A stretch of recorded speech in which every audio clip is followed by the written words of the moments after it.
All right. Hello, hello, hello to everybody watching and listening to us currently. Welcome to Melanin and Moonlight. I am one of your co-hosts, Tyrell Collins. And I'm the other Vernon Scott, and welcome everybody. Welcome to the podcast. We're here for yet another episode. How are you doing today, Tyrell? I'm doing good. The weather's finally starting to turn, it seems. Hopefully it doesn't play with my feelings, like it has been doing. I'm gonna try to keep hope alive, but what can you do? Well, you know me, I don't like it when well, spring is pretty good, but I know after spring is summer, and so I'm slowly figuring out how much time I get to spend indoor to avoid that heat. So, Exactly. it's Exactly. on its way. Yeah, it's one of those things, we know we're going to go through a mental, kind of mind shift and we're just going to try to stay as pleasant as possible. No promises though, because we never make any promises. Right. Oh, and I just remembered the memoir. How was that? Yes, yes. So if again for all of us that are Brandy fans out here, we are the stars, we are the stars. Yeah, just it was just such a great week for our girl. She had her Hollywood Walk of Fame event. For her star on the Hollywood Walk of Fame, coming out with the memoir. It was overall very, very great. I love the nature of the writing that she co-wrote with I think his name is Garrett Kennedy. So yeah, revealed a lot. I was so glad that she was finally able to, tell her story, parts of her story, of course, the way that she wants, got a lot of answers to like some things I had always, of course, been curious about.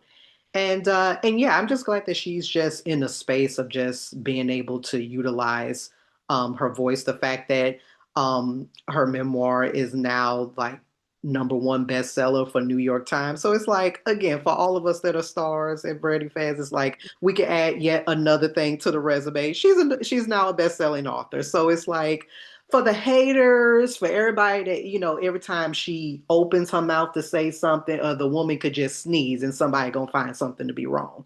So, for all of the haters, we love y'all too, because without y'all, you know, we would still have things to talk about. But, we love the love, we love the hate. It's all encompassed. Like for instance, I know that one of the main things people are in an uproar about now is because ever since the announcement of the recent like Chris Brown Usher tour, that's going to happen. There's a promo, I think, with both of them exiting, like an elevator. And Brandy had put out, I think, like a comment either yesterday or the day before about, oh, like, hopefully me and Monica have inspired, the whole duo aspect of the tour, things like that. And, just for her saying that little one sentence, now fans are in a, people in an outrage like, oh my God, y'all giving yourselves too much credit. This was in the works for Usher and Chris Brown for such a long time. You and Monica didn't inspire nothing. Y'all ain't worked nothing. It can't just be a joke. Oh my Exactly, gosh, exactly. Oh people. my God. Like I said, People have been doing tours for how long? exactly. Calm I just feel like, down. listen, I always feel like when it comes to real life people, if it comes to fictional people, like in TV and film, just admit you don't like somebody and let's just keep it moving. Okay. It's Just so be much like, if you don't easier. like the woman, just be like, I don't like her, so I don't like nothing she says. Just be real about it. Just be real about it. Child. But to hide behind this facade, like you're always trying to pick apart something that somebody says, it's like, what? People got problems People got and some real, that they need to really work on. Like that's wild. people got some real. Like hearing that, I'm like, that's clearly a joke. That like, and also I don't see myself standing in the gap for Usher or freaking Chris Brown because Mhm. there are better men out here. Like, like abusers people. Like child, we're So, not even going into so yeah. that. But in general, though, the memoir was very, very I think was very well done. And there is something that, that was talked about that has been a very pervasive conversation that we'll bring up for next time. Just a little hint to our listeners and viewers. We'll have a candid conversation about something that was brought up. but in the difference of a different kind of context. But yeah, overall though, yeah, like I say, for anybody that read the memoir, things like that, we would love to know what y'all thought. Um, but yeah, it was definitely a lot of great, moments and conversations that were happening. So push the needle forward when it comes to thinking about celebrities, industry, what it's like to be raised as a, kind of, child idol, things like that, and what the making of that comes with. Hmm. This is completely off topic. Well, it's kind of on topic, but it's not on topic of Brandy. Do you see yourself ever writing your own memoir? I've thought about it because, like, as I've made mention on this platform, maybe a few times, my actual PhD dissertation study was on memoirs. So I focus specifically in LGBTQ BIPOC authors' memoirs, and so I've always loved the memoir genre. Um, I, it's something I go back and forth about. I feel like, you don't necessarily need to have like the most entertaining life or anything like that to write a memoir. You can take very what you would believe is mundane experiences and turn it into great memoir writing. I think if I was to do it, it would probably be once, like, hopefully I'm blessed to be here still in another 20, 30 years. And I think that maybe around that time I would consider writing a memoir for my life. Nice, nice. I'm here for it. I'm here for it. I thought about it myself, Mm, and I tend to lean on the side, am I willing to put in that much work to mm. get ensure that the story is as accurate as possible? And then I'm just like, no, because it really does take a lot of, Yeah, hey, let me it's very reconnect much with an people. emotional. It's very much an Yeah. emotional kind of process because memoir really sits into that intersection of it's not autobiography, but it's also not obviously fictional as well. Obviously it's that kind of in between where you're not telling like a biography, right, of your Hmm. autobiography of your life, but you are telling very pointed stories that are interconnected, that tell a full arc of something. Right. So yeah, it's very interesting. To think about like how you're like, yes, you would structure your memoir and about what are the connected threads of life that you would want to tell. So yeah, I don't know. Yeah, I think I never say, look, as Brandy would say, never say never. So never say never, but yeah, it was always be in the back of my mind to maybe do one day. True, true. Well, just to jump into that topic of people going on tour and whatnot, I feel like it would be Ooh, great to yes. bring up the what was it, the Icons tour or something like that. What was Yeah, the name of the tour that I think uh, so. Yeah, we may be misquoting. Y'all know for yeah, everybody that's listening to us. it's the tour that included TLC, En Vogue and Salt-N-Pepa, which sounds like an amazing Mm. experience. I kind of was like, ooh, yes, this is a vibe. And then, of course, as we know, we learn more and more about people's political leanings and all this other stuff. And it comes out that allegedly Chili is MAGA. So, and of course, with you bring reminding me that this even happened because I totally forgot that was this past week. What were your feels? Yeah, so I just want to like to even like just set the context obviously for people who did not hear or did not know, right? So recently it came out that of course Chili of TLC uh very much found herself at the center of some political controversy after there was some reports that surfaced that she had multiple donations in 2024 through that, I think this platform called WinRed, something like that. But Mm, those donations were tied to groups like the Trump National Committee and the Never Surrender Incorporated, which of course immediately raised flags and eyebrows, from a lot of people.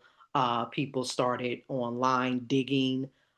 because of that, and then also found, found reposts from like her account where she was uh, I think in some ways talking about like Michelle Obama, these kind of things. So you've had very public figures like Jamel Hill and D.L. Hughley start, publicly questioning Chili. And I think it's really turning this like confusion into critique and things like that. Now, Chili has since come out and say that, her defense, and again, we can read into this kind of what this discussion is about. She has publicly come out to very much make it clear that she is not MAGA, you know. And according to her, she believed that she was donating to organizations that, support veterans and, kind of like fight human trafficking, and admits that, she didn't read, the fine print. That's her explanation, and so, people are still, like they're questioning this, right? And I think when we talk about situations like this, it's not, to start out with like the bit of context, right? It's kind of like Chili isn't just like a singer, right, from TLC. It's about, I think when things like this happen, it's about who people represent. I think we have moved into a time where, yes, even though we may go off the hinges or, attack celebrities and do all of this type stuff, and really remembering that people are still people at the end of the day. They're still just human beings. But I think when you have a public platform and you are a part of a legacy that has impacted so many people, it's not just about Chili as the human being she is. It's about what she represents. 90s black girlhood and womanhood, right? She represents the nature of just the groups like sexual agency, of course, with boundaries.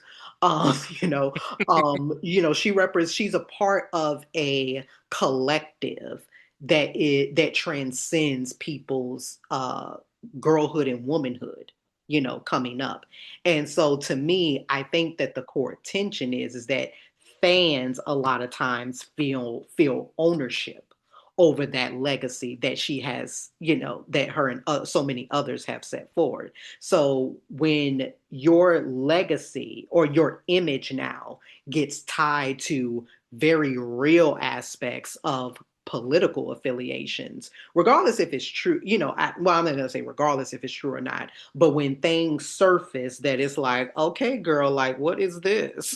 you know, it's one of those aspects that, yeah, we got some questions because Mhm. politics today are deeply moralized. Like we don't live in a time where, oh yeah, you may be Republican, I may be Democrat, somebody may be liberal, and we still, kind of in ways think the same. We may have, obviously different approaches, different affiliations. That's what politics used to be about. However, with the current administration that we have, politics are just deeply polarized and they're moralized. They're not ideological. So it's not just saying, oh, well, Chile supports, so and so who may think this. No, it's like if you get tied to Trump or to MAGA conspiracies or things like that, it is it's like how do you walk that back? Like I don't even know if you can. So Mhm. it's feeling a betrayal because we are watching the things that are happening in our country play out day by day. you Mhm. know so yeah, I just think that with this is that how we as people, as a community, as fans remember you, claim you, and in some ways release you, you can definitely just play a part. So like I'm just gonna stop ranting. What did you think about this when this came out? So I was a little taken aback, mostly because like of the group, I remember being a child and then, being like, oh, that was my girlfriend. So Chili has always been like a very special part of my life, in that aspect. But of course, me being an adult, experiencing her life, whatever, I kind of not have been checking in that, that realm of things because typically when it comes to people that I'm a fan of, I don't go too deep into the things that Right. they Right. got going on in their regular life because I don't want anything to really Right. shift my perspective too fully. Right. I don't follow them as much, and also other things that I could be doing. Okay. So I don't keep up with it. In learning that there's some colorism in Chili's history, her dating history consisting of primarily of white men, which is like not that that's a problem, but there's also the motivations behind that as well, as though white men have happens to be better than other men having Mm, that type of mentality kind of was like hearing hearing that side of things and then learning of this alleged support of the Orange Hat in Chief um kind of was like okay it kind of makes a little bit more sense. It's reasonable that she would be a supporter. I wouldn't necessarily say MAGA because that's a different kind of person, but right. a person who either supported or gave funds to Trump for whatever reasons. I could see that. Not I'm very disappointed, Mm, especially learning that there was a resharing of memes belittling Michelle Obama, and I'm like, I get the idea of sharing things before a video's fully, played out or whatever, or just sharing things without being conscious of what you're sharing. I get it. I truly do. But I myself have shared things in the past, like midway through watching something because I'm like, oh, let me go ahead and share it because the first half of it seemed so great. But I mm. finished watching it and I'm like, I don't like this. I do not like what I just shared, and I'm going to do the work of inconveniencing myself to actually take that down because I don't want else to think that no, I fully support this. Or I will add something, oh, this was funny at the beginning, but it got really weird at the end. I will make some kind of context to know that the endorsement is not in full with what I'm sharing. You can like the other Mm. half of it or whatever the heck, but I need you to know the other half was not rocking for me. Exactly. Like, Exactly. it, yeah, it's just there's a level of accountability that we still have to take, even if we don't know what we did. Just admit it. And if you are a supporter of that man, then just be real. Be out here like Nick Minaj. Yes, I'm out here for it. And just don't play these games with us because we're not dumb. Mm. And we can put two and two together. That's fine. Like be whoever you are and we can make a conscious decision about it. If it's, oh, I don't want it to take away from the funds of other people, cool. Well, remove yourself so that they can continue to do the things that they want to do so that they can make the money that they want. And the other thing I want to mention in my little ramblings here is that I'm starting to learn that nostalgia is a curse Mm. because we prevent people from growing beyond what we remember them as, even if that growth is looks like regression. We seclude them to this one section of our lives and feel like they can only remain in that space rather Mm. than being different versions of themselves and operating in that space. Like yes, I do love that these types of tours happen where we get to live in the the old of things, but I also wish that we won't just that we will stop trying to box people in for that generation in and of itself. That they Exactly. have to continue to be that same person, hold those same views, and not be the version of themselves that exists today, even if that version of themselves is problematic and I'm just not going to support you going forward. But like, I can recognize the two different things. Exactly. And I think that it's so, again, when we're speaking about celebrities or influencers or people like that, I think for me, where a delineation becomes is where, because like yourself, I try not to get like too overly invested in like celebrities' lives, even for like people that I love, you know. And of course, I've made mention of lots of people that I love, you know, obviously on our platforms.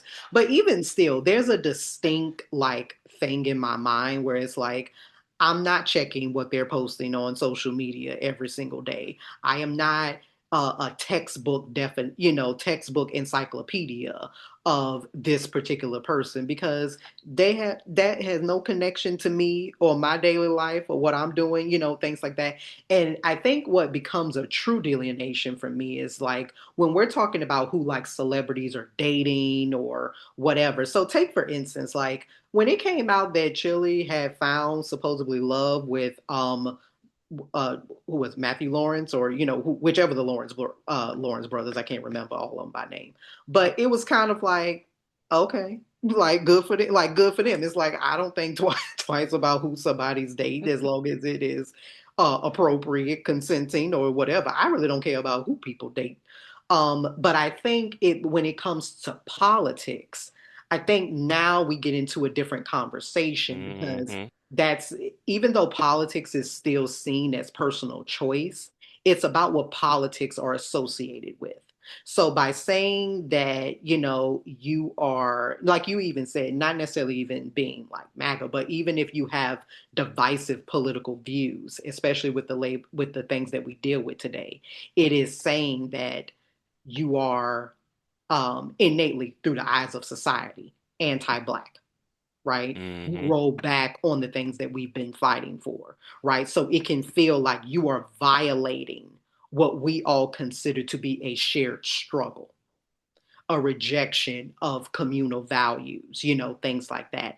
And so I think, you know, for in today's this kind of media ecosystem we live in, association really gets connoted to endorsement in the public's eye, right? It may not be fair, but that's like the current logic I think that we have, you know, as a Hmm. culture. So I think, and also I think like a bigger question for something like this is, and I've seen this in a lot of online spaces as well. Do celebrities, especially if we're talking about, you know, those of black and brown descent, do you have a responsibility to align with your community politically? Hmm. So even despite you having different views, because of the fact that you have the platforms and the reach that you have, do you have that responsibility? I've seen people say yes, I've seen people say no. For those that do believe in like the yes of that answer, they bring up like these kind of arguments about accountability, right? Your platform influences millions of people, right? Your silence or misalignment can cause harm, right? Your success is rooted in the nature of the Black community or the cultural community supporting you. That's the reason why you are where you are. It's not just because you did this, you did that. You didn't do that all by yourself. So I've seen some arguments for that, you know, that aspect. And then of course, people have said no. Like people, you know, obviously celebrities are individuals. They are not political representatives.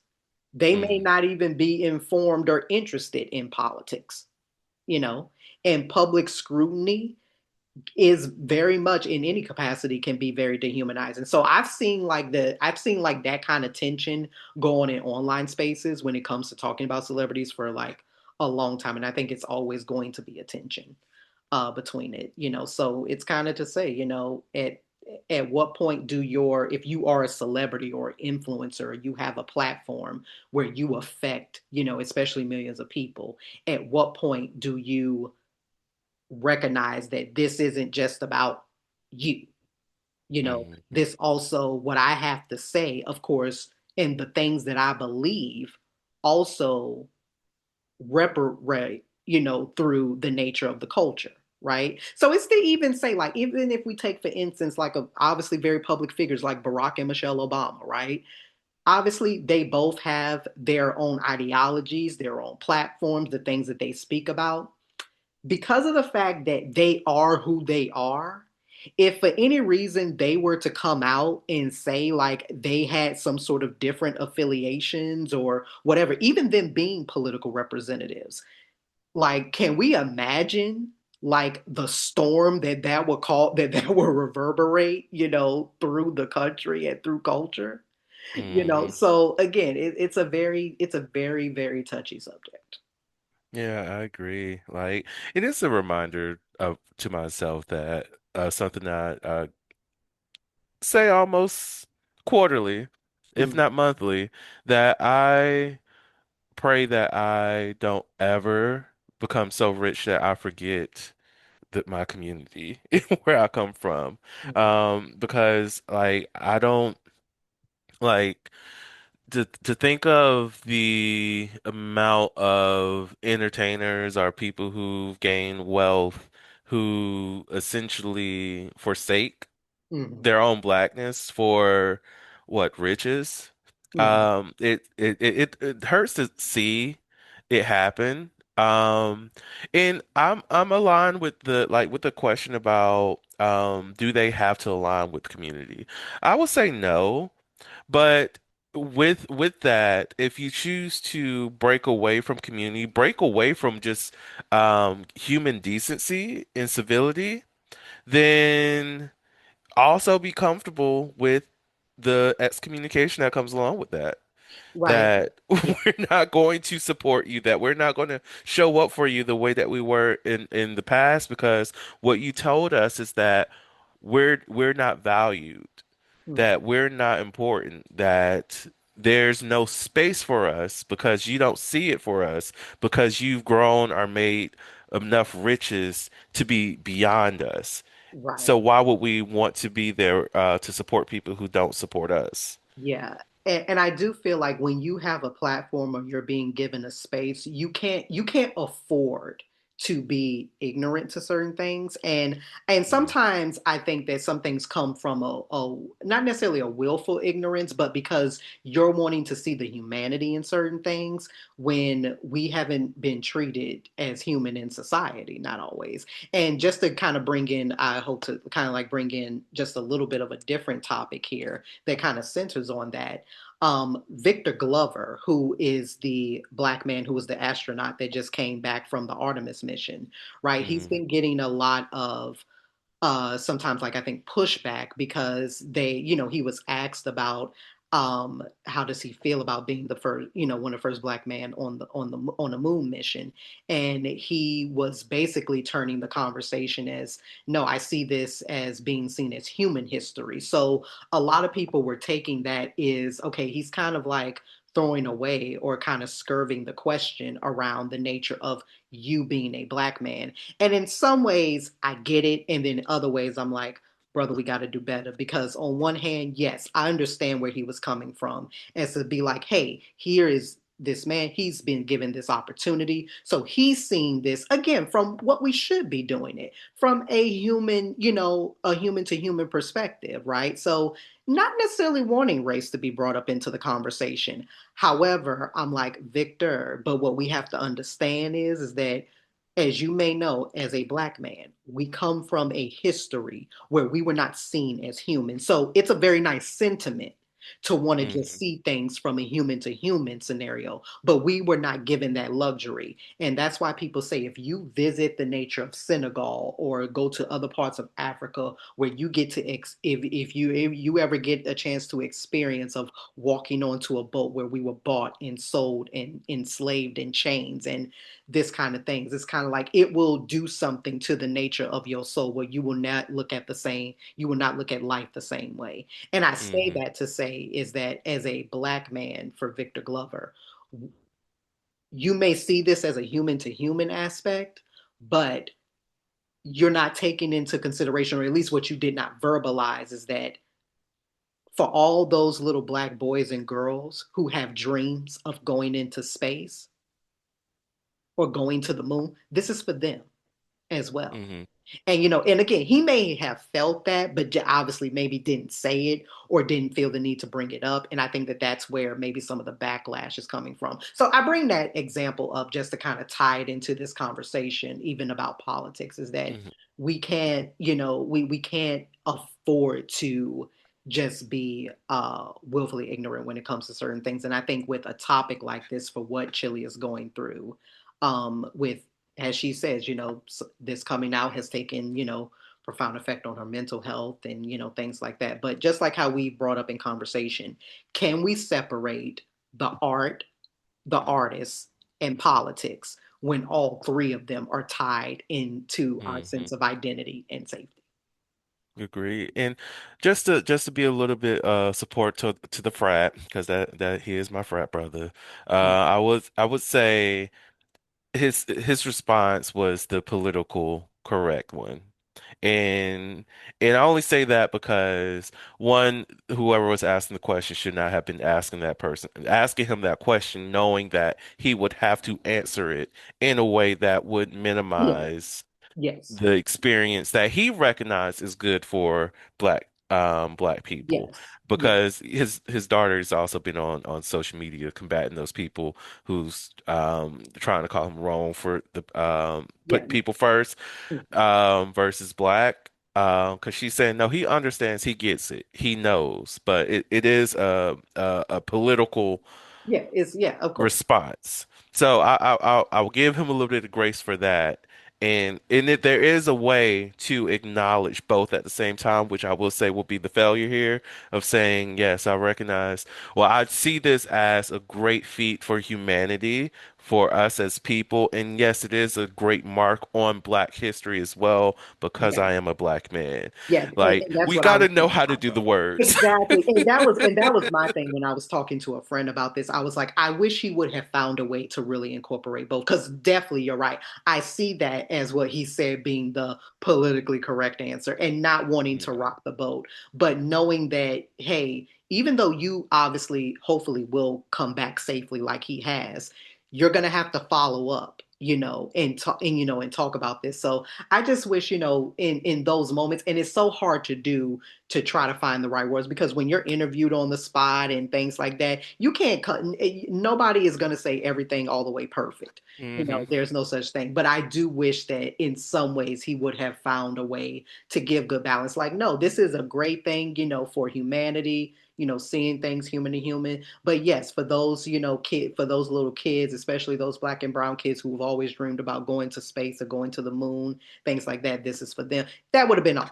That would have been all. Yeah, You know. because that's that moment when you start bringing out the Black history too. Go and start naming the first Black woman astronaut and everything. Mhm. Yeah. Just since we here, Exactly. let's go Because ahead. again, and you are in a space where, like how many people dream of this, and it's kind of like Right. you are the one to do it. So yeah, I didn't think any. Now, and again, I didn't think anything was wrong with what he said. I just wish that we could have been a little bit more balanced. And two, that's Hmm. another thing. I just really wish that people would stop getting on others when they share their opinions, when they're asked a direct question. Like Right. when people are being interviewed or when people are on their podcast platforms and things like that, people go into so much of a tizzy when people are sharing their insights based on a question they were asked personally. Yeah, and it's like people choose to go the accusatory route Mm. versus the curiosity route. Hey, this is what you said. Can you give us a little bit more elaboration on that? Let me know, or where the intent. And going back to the chili aspect of things, like it. I would have been very much, not that I still wouldn't be disappointed, but I would have felt a lot more respected as a fan if Chile would have just been like, yes, I did support these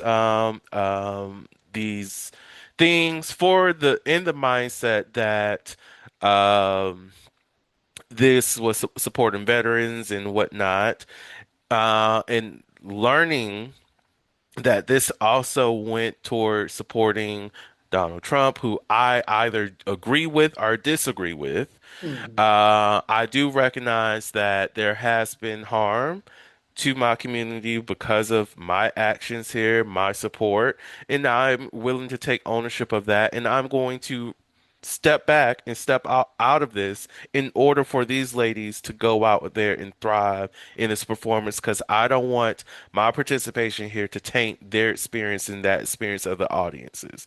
I Mhm. see y'all on the line saying that y'all want T-Boss to do this by herself.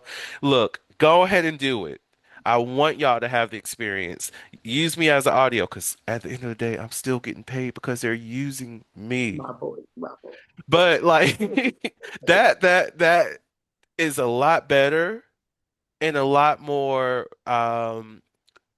that will create a space for a lot more people to go out there and do what they were planning on doing anyways, which is going to this concert to support everybody except for you. Like, Exactly. And and like I say, I think it's just not a shame, but it's just a misfortune when things like this come up because like this was something that she did not publish or spew out there for again. And now because we live in such a age where everybody is going up and drudging up your history, every clip mhm. that you've done, every interview that you've done, anything that could get you in, to start or brew a conversation, people are doing. So, my thing is if you're gonna post something out there or if you're gonna have public records or something, keep track of it, and I don't know. I think, if I was a celebrity or something, I would have like a strategic battle plan going into things, be like, all right, let me track what I did in 2020, Yeah, in PR, where are 2015. you? Like, let me be on guard to respond to this. If this ever comes out, I got to respond. Listen, for anybody who needs a PR agent, I don't do this professionally, but look, if you need a wordsmith to See, help you get the things exactly. together, feel free to contract me because Exactly. y'all Exactly. We need can get it. paid for something like that. Listen, for what you do, for what I do, working with language, like we can finagle some things. Y'all need it. You need it bad. Like going to social media immediately to express your feelings ain't helping for none of y'all. Exactly. No, no. Save that stuff for the podcast and then also lean on your PR person to get the questions before it's asked Mm, and then let you know we're not doing that. mm, We're not answering that question. Do not bring it up. If they bring it up, this is going to be the response that you're going to have. exactly. Exactly. So, Put them in the hot seat. Like, oh my God. I mean, Anyways, and although I do hope that, she's able to, of course, keep herself mentally, stable, and positive and move in a good direction. And yeah, I'm just hoping that, again, to just for people just to move, actually for people to just move on. Again, you can feel however you want to feel about it. Nobody is taking that away, from you. But I do, I can't imagine the nature of being in the public, being that much in the public eye and having things that are dredged up from the past. And it's always that kind of PR thing where when things happen, it's always best to really not respond to it. But when you have people coming for your character, for your affiliations, or for whatever, I can only imagine how hard it is not to respond and to right, fan the flames of things and stuff like that. So you just gotta keep concentrated on what's in front of you, keep faith in your life, and this, as they say, this too shall pass. right, right. Speaking of things that shall pass, let's Mhm. talk about some touch deprivation. So I wanted to jump into this conversation because one of the things that I've noticed in my own personal experience with dealing with touch deprivation, and also just noticing in others, because I feel like we don't really talk about it often. One thing specifically is that well, for anybody who doesn't know, touch deprivation is essentially what it says. Um, we as human beings, we do crave affection. We do crave physical intimacy, and whenever we are lacking in that, we crave it, and that craving of it is a response to touch touch deprivation. I Mhm. haven't received physical intimacy in a sufficient enough manner, and now I'm craving it. So I bring this up because I've noticed that people in general tend to utilize sex as a potential cure for touch deprivation and may not recognize that their craving for sex is because of that, that they really desire or need physical intimacy versus sex. But the only thing that exists in their minds or their ethos that aligns with touch or physical intimacy happens to be sexual intimacy, Right. and not seeing that the two are not mutually exclusive. Exactly. Yeah, is that? Mhm. I think that was the right one. But anyway, so what are your thoughts on touch deprivation Oh no, and its connection with yeah, I think it's such a, obviously it's a real thing. And it's something that I currently, kind of go through in my own life, But I think for one thing, I think people don't, physical touch is one of course, like the earliest ways we learn to connect. And I'm so glad, like, even that it's come out in studies over like the past few decades that as you see like new babies being born now, how important it is to have skin to skin contact, not with just like your mother, but also like with your parent or like your father or whoever it is that's giving you care. Like, so you'll see so many people that are shirtless, especially men, taking care of like their babies, having their babies on their chest and things like that because that skin to skin touch. Because touch in infancy regulates the nervous system, right? It communicates care, it builds hmm trust, all these things. And so as we get older, the aspect about touch, and again, this has been scientifically proven. So, you everybody who's listening and watching us, you can look this up, information, science facts online. Touch, it releases oxytocin, which hmm if obviously oxytocin is the bonding hormone that lives within us. It reduces cortisol, which is the stress hormone. It lowers anxiety and feelings of loneliness. And what it does is that it reinforces that sense of being wanted, being held, being seen, all these things. And I think like what you said is so important because a lot of times people don't understand, or the only ways that they have been known to understand is that intimacy does not just mean sex. When we talk about the nature of physical touch is not always something that, oh, because we are holding hands, we're cuddling, we're caressing, we're doing all these things. That does not in nature need to lead to us having sex. And it's such a schism that I wish that we would just, for all the things we grow and evolve with in society, I just want, it's one of those conversations I would want us to continuously, just kind of push forward. And and I think ultimately when we think about when we lack romantic or sexual touch, it brings up very specific emotions, right? For one thing, it definitely brings up the nature of desire versus worthlessness. It's like, I want this, but why don't I have it? Like, what's wrong with me? hmm So a lot of people feel like that. It's like, listen, I desire this, I want this. Like, I feel like I got it going on, this and that. Like, why don't I have this? Um, and then, I think also it breeds into like like that fantasy versus reality as well. As they say, people who may become, overly reliant on, like pornography or some sort of like supplement to sex, then that's how the schism in their mind creates reality when they are with intimate partners. So it's kind of like if you've only experienced touch in the sense where, oh, the only reason why somebody would be touching me is because hmm they want my body in some way. So if you don't hmm know anything else, then that's what you would correlate, you know. Exactly. And and this is why it's really important to experiment with yourself and not like, take this drug, that drug, and see what happens. Not saying you can't do that, but again, healthy ways. But really figuring out what touch is good touch for you and what feels fulfilling. Like, I enjoy hugging myself. And that is something that is one, self-soothing, Mm, two,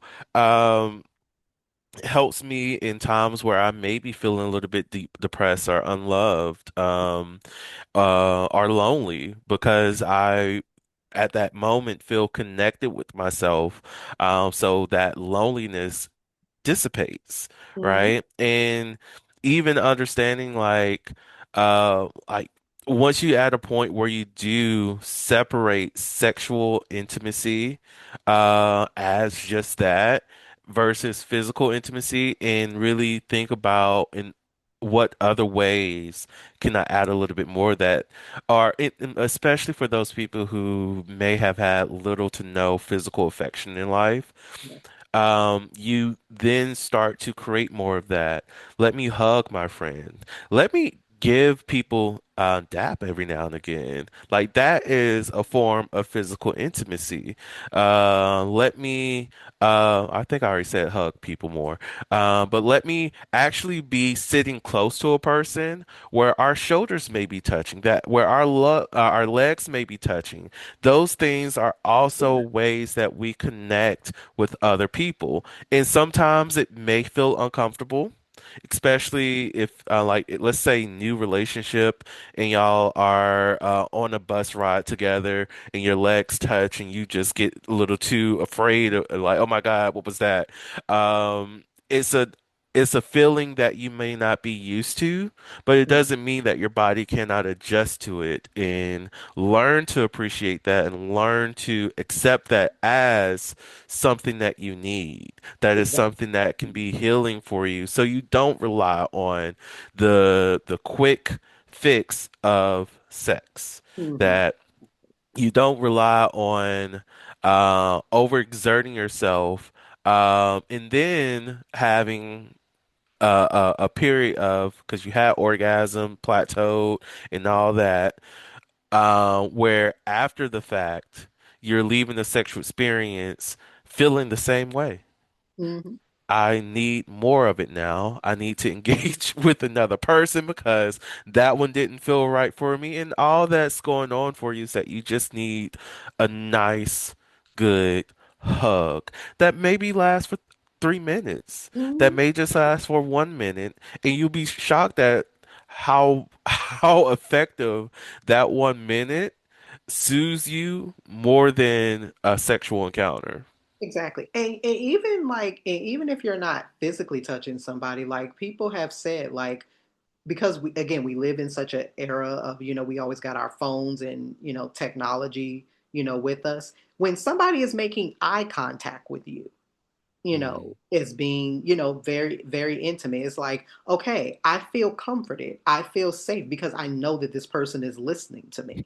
Like they're looking, at me. But even still, when it comes to like platonic touch, like you just said, hugging, hugs from friends or family, sitting close, that hand on the shoulder or leaning in, and when we're missing these things, again, we overly rely on the nature of romantic relationships to meet all of our touch needs, or we feel isolated even when we feel socially connected, or, we struggle with initiating or receiving non sexual affection. And I think that that is something that I think both men and women, I think, tend to suffer with because I have heard stories or I'm thinking about from a woman's perspective, especially like with dealing with other men, especially, it's like, okay, I don't want to do anything that may have him to misread a signal or misread intentions. And then now I'm put in a position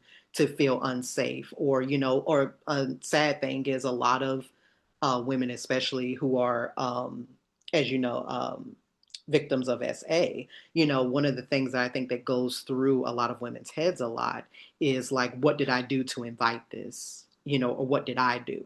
And I think for men, at least for what I've witnessed or what I've seen, a lot of men, especially today, go through very conflicting scripts.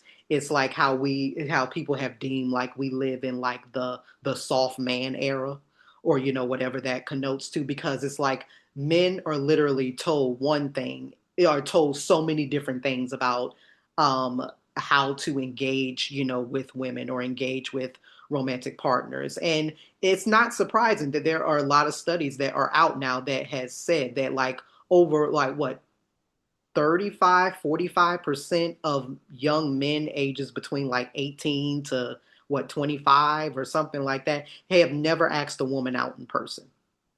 Mhm. And when you think about that statistic, coming back to to the nature of what we're talking about, it is to say that I think men get so many conflicting scripts about, okay, I need to seem interested, but not like too interested to like I'm coming off as a creep.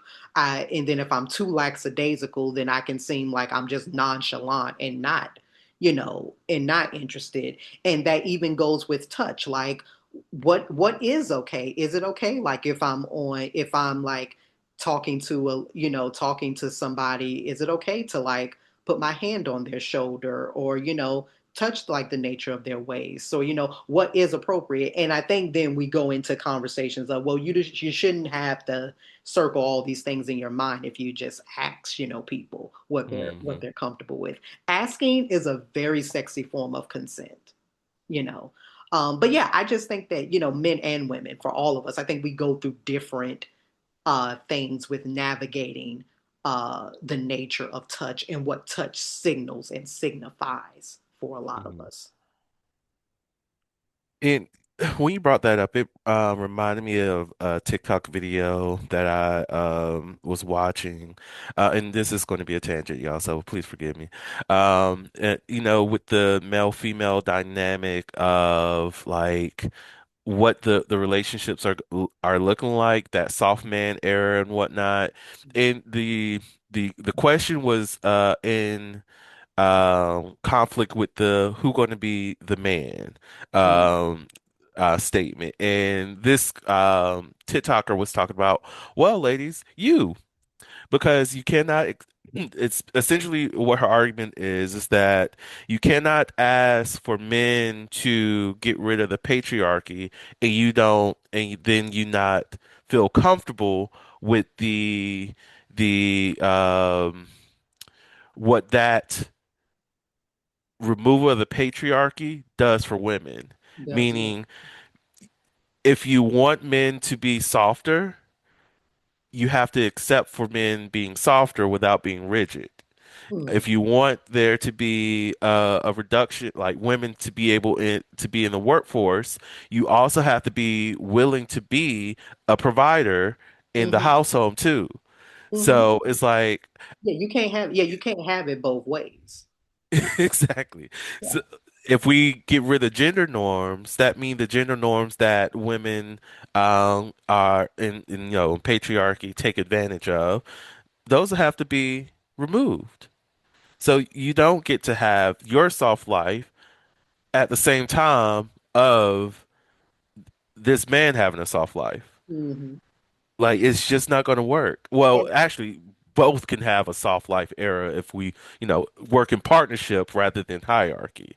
and But, and in this conversation of touch, I think it's important we also touch on the fact, play on words, touch on the fact that even in queer spaces, when it mm, comes to the nature of, particularly like for instance, like gay men feeling like, just because you may have, straight women as friends or as allies, that gives you a license to touch them. Because I've seen that conversation happen that, oh, okay, especially for, maybe like your gay men who may identify as more effeminate, or, like, hey, like we sisters, or, whatever. It's kind of like you get a little bit too comfortable even when it comes to dealing with women, where you feel like, oh, okay, yeah, because we're so-called girlfriends that, like I can just touch your breasts, or like, or in a playful way, I could just, do certain things. And it's like, no, no, no. And when it comes to us even dealing with each other, I think, especially as men, we hesitate, or we pull away a lot of times because we're taught explicitly or implicitly that touch is too much or it's inappropriate Hmm. or it's dangerous. So it's become like, we have this kind of like self surveillance even of ourselves, right? Am I allowed to hug him like that? Or, like, will this kind of read as sexual, And kind of like even in my experience, just to be very candid, for me, it kind of like circles around to a lot of things. Like, if I'm experiencing the nature of cuddling or holding hands or whatever, I have a lot of swarming thoughts in my head in the microseconds that's happened. I'm like, in this first millisecond, oh, this is warming, this is comforting. In the next moment, I may be aroused by this because it is something that has a potential, not to say it would, it has the potential to turn into something sexual. And then in the next millisecond or microsecond, again, I'm back to feeling just warm and just warm and comfort. So there's a swirling aspect of emotions that come, through, I know particularly for me, when it comes to the nature of physical touch, that doesn't have to, of course, escalate into anything more, you know. Hmm. Yeah, I feel like something that we really do need to do is desexualize a lot of versions of touch, or and also de-romanticize them. Like I think of the many conversations I've heard over the years of people saying, "Oh, this is the only way that you're touching somebody that you're fucking, or this is the only way that you Mhm. touch somebody if you're dating them and whatnot," or I'm touching this person in this way because I'm familiar with them. Mhm. Right? Like I would hate for someone that I'm dating to tell me that I can't hug people, and I'm going to be like, we cannot be together because I hug everybody for No. the most part. If I'm comfortable with you, or if I've asked the permission for from you to hug you, and you say that is perfectly fine, I'm going to give you a hug. Mhm. Like, And let's stop flipping the nature of these messages because, like, and this is a kind of PSA for our ladies as well. Like, ladies, we need you, like, you need to be accountable for your actions too, because there's a lot of things that happen where it's like men, are touched inappropriately from anybody. And, Chile. sometimes I'll see these discords be like, well, this is what women have had to deal with for, for years and years of what men. And again, that still doesn't make it right. Nobody should be touching Hmm. anybody without their consent. So this just Facts. goes for men touching women, women touching men, everybody touching each other. It's like no matter how you identify, no matter who you are sexually attracted to or whatever, when it comes to the nature of physical touch, again, we always need to make sure we are operating, in the nature of consent. And again, there are, I think, things that, we can do to, um, as you said, fight, kind of touch deprivation. I know one thing I tend to practice is I love my candlelit baths. Like I love to just soak in the tub, wash my body, wash the day away or, whatever.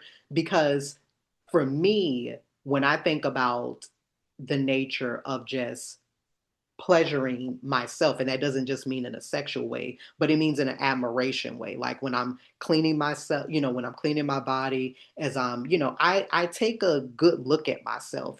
That's the time to like really like inspect myself. Like I look at my legs, I look at my skin, I feel around, like, and again, it's a form of self-love that nobody else can give me, even though I may be craving another person's touch. But there is something that when we don't take care of ourselves, we can move Hmm. into this kind of body disconnection with ourselves. Right. And so now when it comes to interacting with other people, we just accept, and our bodies are just accepting anything, when it's like, no, it should not be like that. Your body is supposed to be your temple. Exactly. Yeah. Exactly. Yeah. I don't think I have anything else on this topic. Yeah. No. But speaking of, talking about learning to control ourselves, I think that the nature of control is a good segment to our last topic of today because the aspects of the criteria that people have when it comes to how much they want to control in a dating process is so funny. So there was this very funny image clip, going around on Twitter or whatever. And this is not the first time this has been done. There's been many other hypothetical scenarios. People post these things because they just like to, start and get engagement and stuff like that. So there was this poster that just came out recently from whoever this user was, and they were talking about, okay,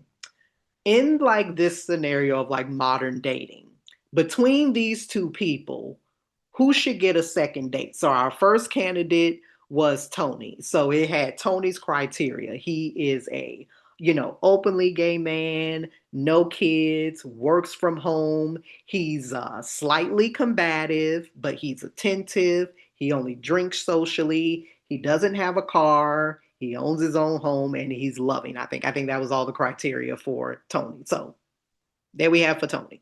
Then now we have somebody who was named Tyrell. No affiliation to me. Not the same Tyrell. No affiliation to me whatsoever. Do not tag me or drop my name in it. Totally different Tyrell. But Tyrell is somebody who is discreet, 3 kids, a Uber driver. He's like nonchalant, but he's thoughtful. He's a heavy smoker, drives a Charger, great with, kind of his money management. And, he's pretty much a go getter. So out of Tony and Tyrell, people got into their retrospects and their debates about, okay, who would you go on it based on their qualifications? You learned all of this on the first date for these two gentlemen. So, like, who in your view would be getting a second date? Tony, Tyrell, or, we could have throw in even a third option as to say, like, don't really want to go with neither because, both Mm, have maybe some red flags for me. me. So, listen. it just spurred this really, really interesting conversation about what is actually some good criteria to assess. Because I think a lot of times talk about first dates and just even trying to get through first dates, but it's kind of like, what should we be looking for um when it comes to like a second date for someone, you know so what's some of your thoughts on that? I really enjoy looking at the different criteria here, because like for me, a lot of it is based on context. Mm, Like first date, a lot of this stuff I would like to know before first date, so I would know if I'm going on that. But mm, like in terms of casual dating, look, I'm willing to casual date a lot of different people because I know it's not going anywhere. We're just doing this for the experience. We're just doing this to have fun, even if sex is not even involved. So for both of them, yes, I'm open to go on a second date for either one.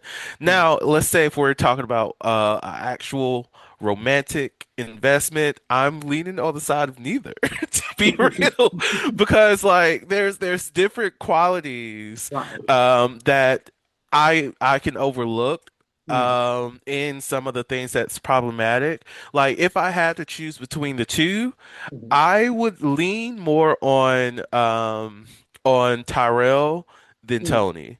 And mm, in the reason why, like being discreet, I don't have much of a problem with that. The 3 kids thing, are you involved in your kid's life? It will be the main important factor for me. If that's a yes, great. Now, how old are these kids? If mm, the youngest kid is like 9 months or something like that, I will not date you because first and foremost, I believe that you need to spend more time with that kid in their development than you need to be focusing on a relationship because mm, any kid that's younger than 3 years old and you're not there, be it y'all are together in a relationship or not, you need to be involved in that child's life early mm, on. So if they're above the age of 3, then we can probably chat and see something, see what That's happens. interesting because I thought about if I had to choose, Hmm. if I took the removal of the third option out with not choosing either one of them, I actually said that I think I would lean more towards Tony. Interesting. See, like I the reason why I put Tony out is because that's slightly combative. that would be a problem for me. Okay, so yeah, I read that differently. I took that to mean a few different things because when I thought about the factors that were listed, right? So of course, as a, gay man myself, okay, openly gay, alignment, that goes. No kids, works from home, but still he owns his own home, so obviously he has some sort of stability, right? Hmm. Attentive, loving, social drinker, that's like me as well. So, general manageable lifestyle. So again, the only thing that was kind of like red flag was for me in that list was the slightly combative. To me, slightly combative can mean different things. Does that mean that he just has like a playful banter, or is it like an argument or defensive type of thing? So Hmm. if so to me, I think that the second date would depend on if I'm seeing is his combative energy disrespectful. Because if it's Hmm. disrespectful, then I can't deal with it. But if it's just one of those things where he's combative, where it's like it's a playful energy, or because I've met people like that before, where it's like they just like to challenge you on things, just challenge Right, right. you on things where it's like it's meant to be funny. But to me, there is a difference between that kind of energy and being disrespectful. So to me, Tony gives this aspect, hey, I'm here, I'm available. We can try to build something, but I'll have to see how he handles conflict. To me, Hmm. I had Tyrell to be much more for me of not wouldn't say red flags, but things that just wouldn't align. And I think that that's what this conversation comes down to. Is like, what are the values that and the things that you can look over. And for me, when I saw that list from Tyrell, there was just certain things I don't know if I could get over. So I don't mind the nature of being discreet, because everybody has their private life. So that could just mean privacy. Hmm. The whole three kid aspect, again, I had the same questions like you have. How are you involved in your children's life? And to me, that's much more of a potential major lifestyle consideration if I am expected to play in some type of role into children's lives, which for me, that would be kind of a bit of a dicey thing. Not a whole entire no, but a different things. I think the biggest red flag for me was I can't deal with smoke. See, So that was yeah, mine. the heavy smoker thing, that's a compatibility issue for me. As far as health goes, things like that. I can't deal with the heavy smoking. And I don't care if it's cigarettes, weed, anything like that. I can't deal with it. And then even the thing about being nonchalant, I think of myself as a, pretty much of a chill person, but I don't know how I would feel about like a nonchalantness because to me that can also read as being like just emotionally unavailable. Mm. I don't know, that's the kind of thing. So with Tyrell, I had a lot more of conditions if I was to accept a second date for Tyrell because he reads like, hey, I'm about my grind, I'm got this, I got that, but I know how to take care of my money, things like that, but you'll need to figure out where you fit in my life, if at all. That's what that read to me. Yeah, like my deal breaker, because like is the smoking, Mhm. because I don't like smoke either. Like that was the thing that I was not feeling for Tyrell as soon as I read that. And I like the banter aspect. If it's banter, yeah, Tony, hands down. Like Yeah. nothing to deal with. Like Tyrell, you go ahead and do your things, but like if it's banter, yes, Tony. Come over here, love on me. I love it. But if it's aggression, over and over and over again, I Right. cannot even casually date a person who Exactly. is like, Exactly. argumentative and Exactly. disrespectful in that manner. I just can't deal with that. Exactly. I Yeah. no, Yeah. Exactly. I Yeah. will be around smokers every single day. Yeah, exactly. They And you not never arguing. know. And that's the thing. You never know about the types of concessions that people have to make. And I think that that's what leads us into like the other half of our question here. It's like, okay, both of these gentlemen, right? If they were prospective second dates, for us, now that we have like this kind of information data, it's kind of like, I think that that is what is important to bring into a second date. I think in trying to gain more clarity. about what it is that you're looking for. So I think, for me, as the way I interpret, kind of first dates, I think first dates are about that. You're trying to get like a general feel or sense of a person.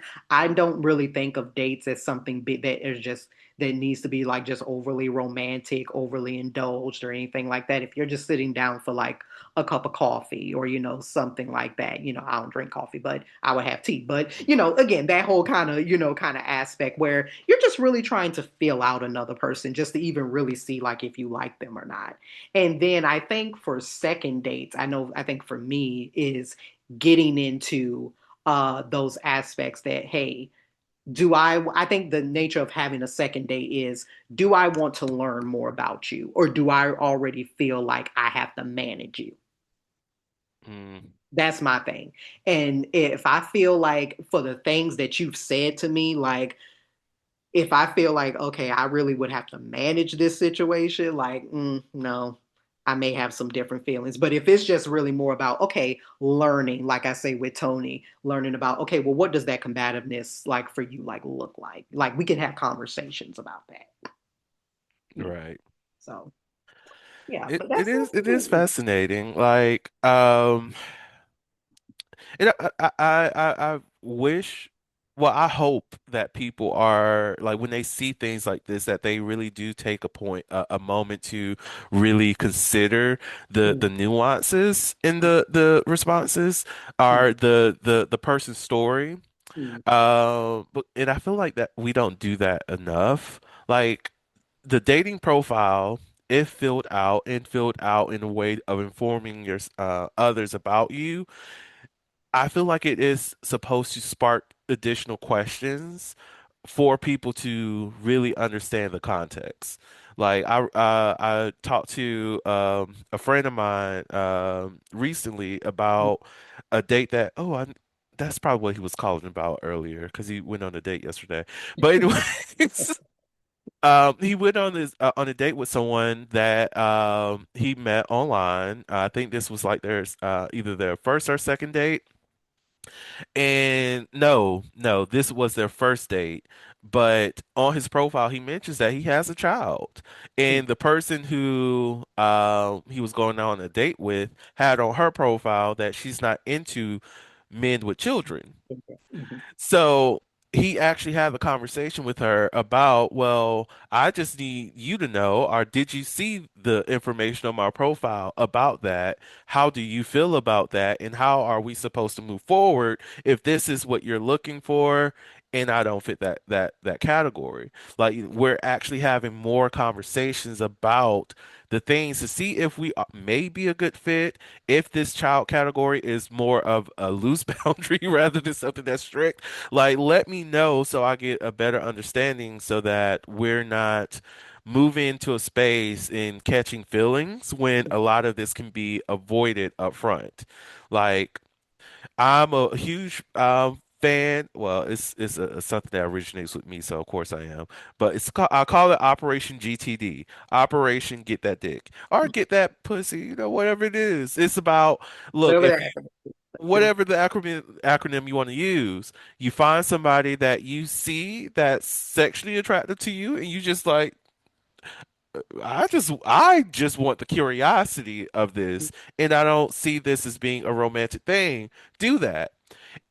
If you're out on a date with somebody, first date, and you recognize like, oh, well, I don't see myself as being in a long-term relationship with you, we can fool around, then do the things. But it's like you give the opportunity to have the full context of where things are going to go, and if you ask the right questions, or if you get in the practice of asking the needed questions that benefit you, at Mhm. the end of the day, Yeah. you prevent yourself from getting strongly attached to an individual Mhm. that you know is not a good fit for you. Exactly. And also something that ended up being an interesting method, and I don't know how maybe this would work for some people. I think maybe I would try to do it out of, well, I don't know. I don't consider myself to lead with my emotions, so I don't. I mean, I think I would just still do it, but I think for me it would be a different frame. But a good friend of mine, she said that she had always had a history of just thinking really with her emotions when dating. It's kind of like, okay, if I feel something, let's just go with it. And so she had to learn, she learned through through therapy. She needs to, of course, like all of us, you need to have, you need to list the things that are your true core values about what you value and get even not just a partner, but just in getting to know somebody. So that way you're not wasting your time or you're not emotionally just investing into something. So she came up with actually, I think, and she said this was either for a first date or second date. I want to say it was a second date. She came up with like a second date decision kind of rubric for herself. So she was like, okay, you know what? I'm about to take my emotion out of this. If I'm thinking logically about this, I think she had like 6 or 7 categories. Because, of course, communication and conversation is one of her top things. Like thinking about, did the conversation flow well? Did they listen or did they just talk about themselves? Did I feel engaged?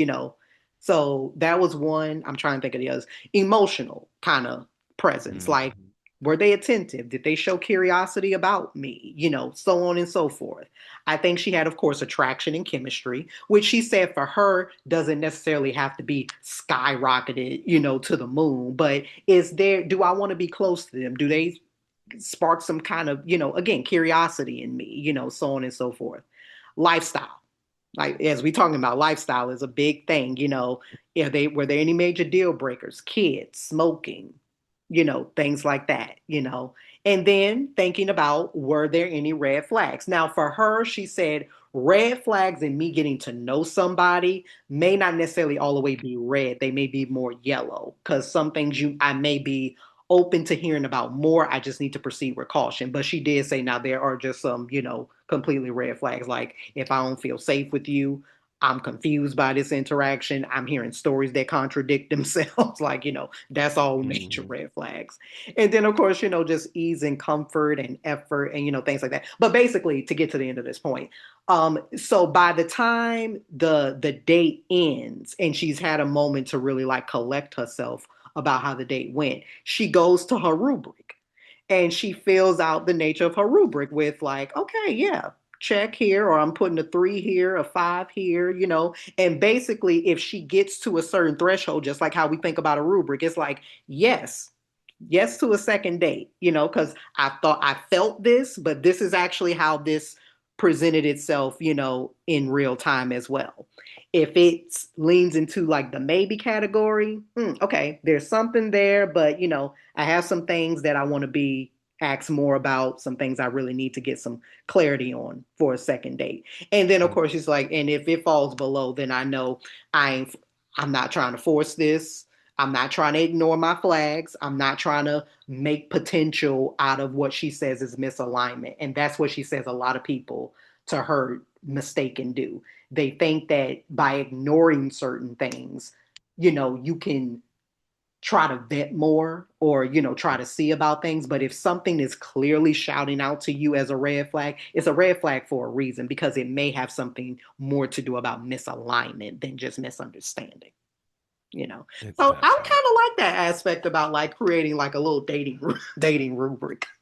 I agree. I'm probably going to steal that.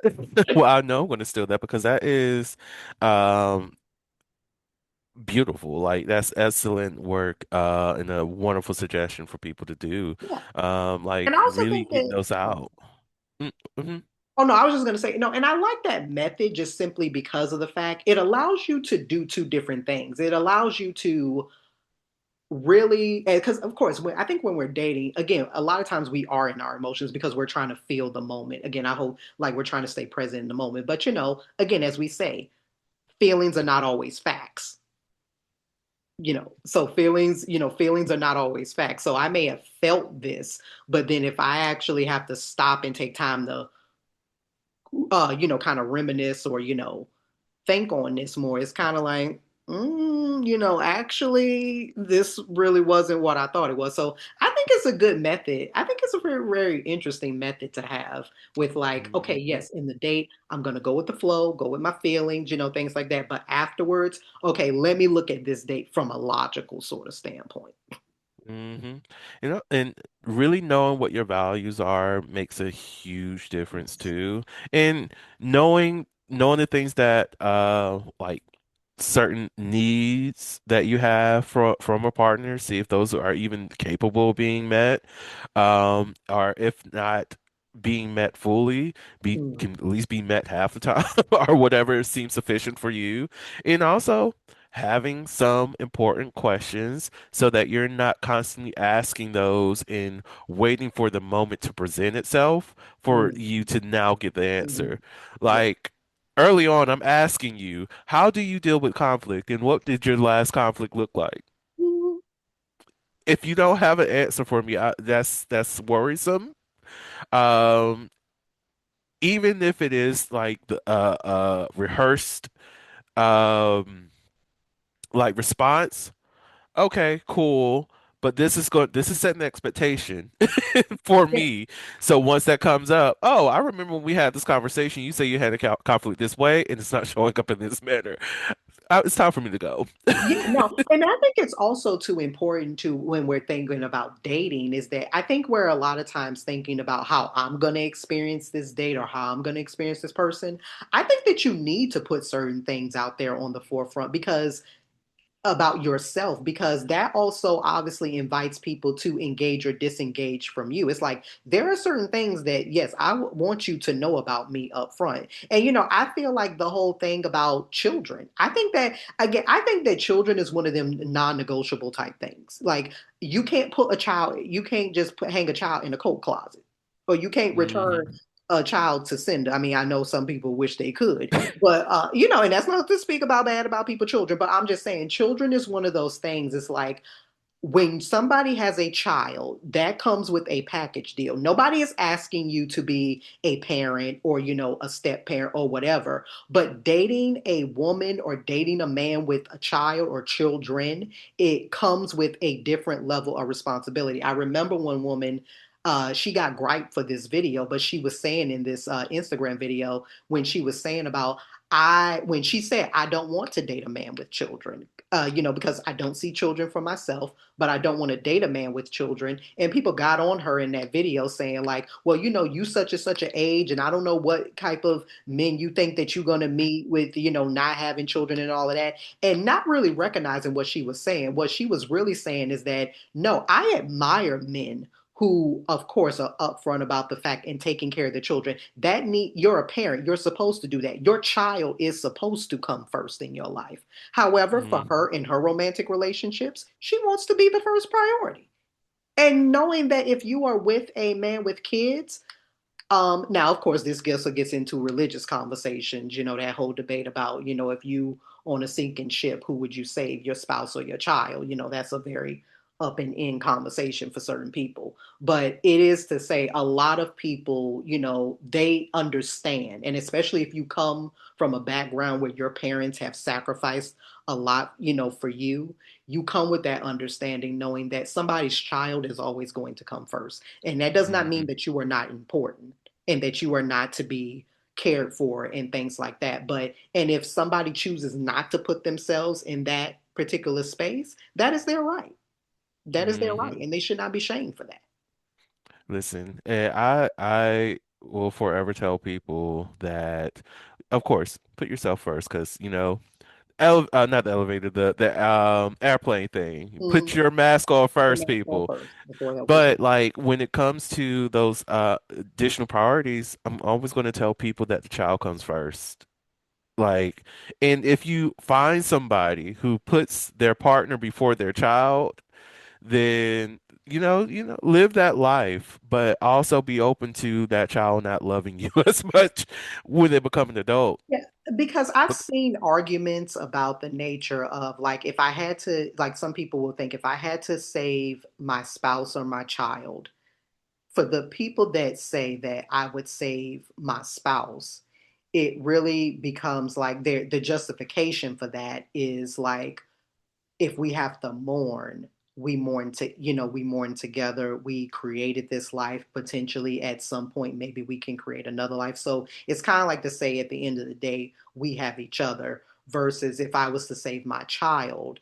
it's like now I have a whole bunch of questions. Now I am a single parent, dealing with deeply emotional loss of my spouse and now having to raise, my child and the Mhm. resentment or, and all these kind of different emotions. But I don't know. And again, I don't think any opinion is, of course, is wrong. Again, it's just about your own personal preference. I just think that the way I see things is I always see of leading towards a better future. And even for myself as somebody who doesn't want children, it's kind of like, no, I'm not turning a blind eye. If I see something, that I don't feel is right or something that's happening that's going on with a child, oh, best believe you're going to hear me screaming, fussing, raving, and ranting because I don't play that. And even if I did feel like, I, even if I had a child, I would be like, I would want to have my child to be saved because even if I'm young, I've done this or done that, I've lived my life, and yeah, maybe my life will be cut short, but in retrospect to a child, I can't see myself saving or being with someone that would want us to be in a predicament where we wouldn't want to offer our child the best future we possibly could. And Mhm. again, that's just outlook. And I'm not saying that people who think the opposite is wrong, because I definitely think that there's some things that are valid with that. Yeah, I agree. But in general though, I think that the nature of creating like that rubric, again, some people may think like, oh my God, creating a rubric, like what are we on a job interview? That's really rigid. Yeah. But no, it's really protecting yourself, especially if you have been in situations or you've been in dynamics where you have confused chemistry with compatibility. That happens so many times to so many people. That's why you end up in repetitive cycles a lot. You ignore red flags because of attraction, and when you stop to really think about it, most, as you know, throughout your practice, most people know red flags when they see them. You just chose to ignore them, Hmm. you know. And then of course it keeps you from over investing too early. You need to make a genuine effort, but you don't need to be running. Of course, as we say, you don't need to be giving away your entire cup to where you have nothing for yourself. Yeah. People really do need to like uh pay it just be real and honest with yourselves because like you said, I see it very often. Yes. And of course, in my profession, I cannot tell you what to do. I could Mhm. highlight the decisions that we're making, and if you decide to make the same decision, it is what you know. Well, we'll be talking about this next week. We'll just be talking about it because you know this person's not good for you. You decide to continue it. Let's talk about why we're still here.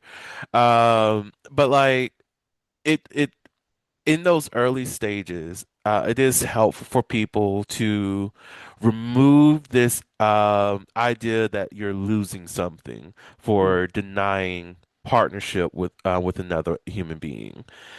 You can lose more in being in a relationship with a person than just denying a second date, Mhm. to removing the prospect of a relationship with this person. You Mhm. don't have to worry about loss of self, your integrity, um, self-worth, happiness. It may be uncomfortable the first time, or it just may be uncomfortable to have the conversation. That's fine, but you're not investing a lot of time in a relationship that you already know is not going to work because you were already aware of it not being something that's productive or beneficial for you early on in the relationship. Now, Correct. again, this is going outside of those people who are very manipulative. That's different. But we also, there's some red flags that many of people that's in those relationships ignore Mhm. purposely in Mhm. just to be in a relationship. Right. But So yeah. But definitely that was an interesting scenario. And like I say, that's not the first, image or scenario, hypothetical scenario that's been put up. But they just thinking about how that was a very interesting conversation about like, okay, given these two profiles, like we have some good things, we have some like when it comes to this. So like, who would you be more willing to be open to for a second date? Listen, face value again, neither one. Right. Casual dating only. You know why we are here. If we can throw in some GTD in this, we can put that into the mix. But if you are not emotionally available, are regulated enough to make that possible, we are not fucking. We are n you No, no, no. no, no, Because on paper, no, no. absolutely Like not. this does not fit in my rubric.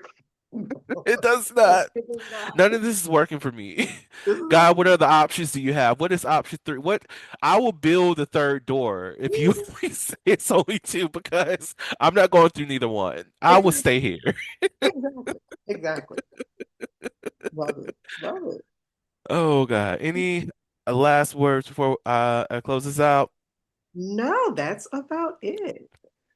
Excellent, excellent. Well, audience, thank y'all so much for tuning in to Melanin and Moonlight, your late night space for deep, thought-provoking conversations about sex, culture, and the well-being of the Black community.